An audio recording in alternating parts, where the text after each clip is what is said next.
Now, when we were chatting it up, I first got you on the stream.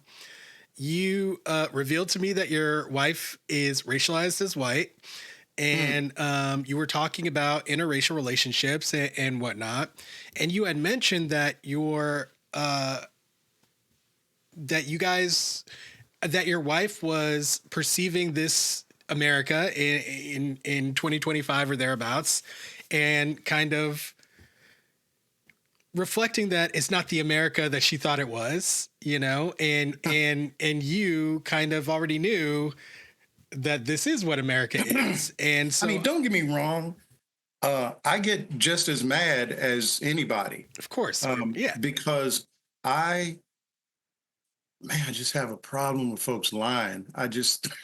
I really just get wound up about just intellectual dishonesty and, all that. So, but at the same time, I've seen what white folks do. And I mean, I have experienced America not doing the right thing when it has the opportunity. So I will say, I remember the first time someone said they thought they were going to vote for Donald Trump, and I burst out laughing at them. This was in 2015. I was living over in Wilmington, and a nice guy, white guy, handyman, like the maintenance guy, and we were living in some apartments. He was fixing something, and we just kind of shooting the breeze. And he said, I think I like this Trump guy, and I was like, man, are you crazy? No, you don't want to vote for him, because I knew Trump from New York. Nobody took this guy seriously. That's how I knew him. Yeah. Right. And I knew him, Central Park 5, but even that aside, nobody really took him seriously as a business person. And so I was surprised. I'll be honest with you. But after a while, you just have to accept America keeps telling us. Yeah. America keeps telling us what it is. You got to listen to them. That's right. And so that doesn't mean I'm not concerned, or that I'm not going to get my passport updated, right? Or that you're not going to fight back, even just writing your book. Yeah, I'm going to write what I write, and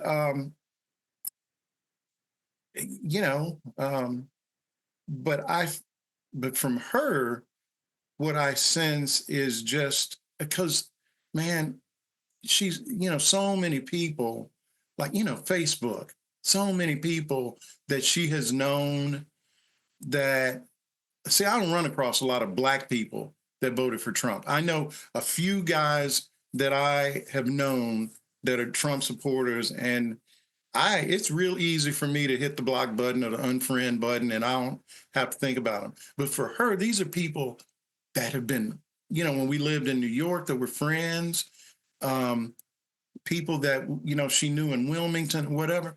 And then, she sees them on Instagram, just like, who is this person? I'm a little more jaded than that, man. It's maybe I don't know if it's about jadedness. I think it's just like you said. We've seen what white people do. Your wife hasn't seen that. That's why she's experiencing what she's. You know what? So this would probably surprise you. She and I are both from Arkansas. We got married in Arkansas in the 90s. Now there may have very well been people who had an issue, but it never was like where somebody said something to us, right? We never had any kind of where we went somewhere and I don't know, some event. There's racism. Maybe somebody had something to say behind our backs or whatever, but it never came right at us until after Trump first got elected.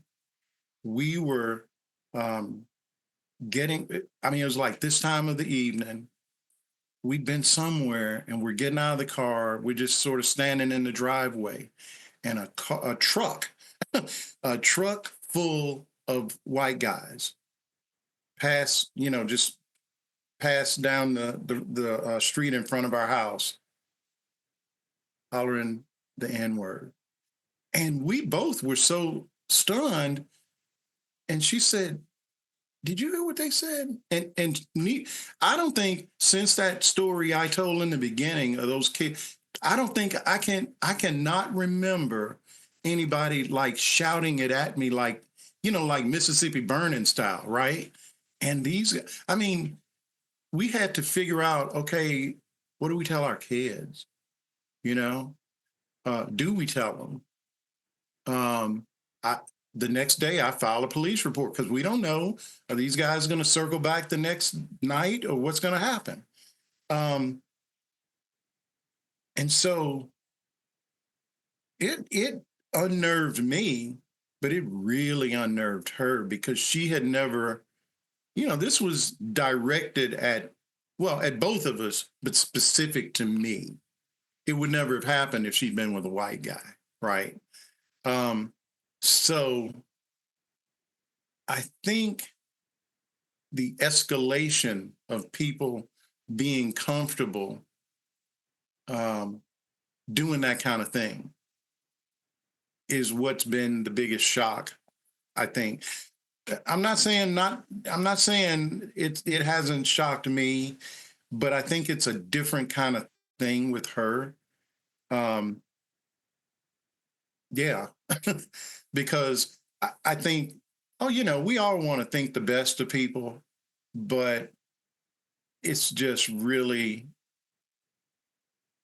caused a lot of fear, right?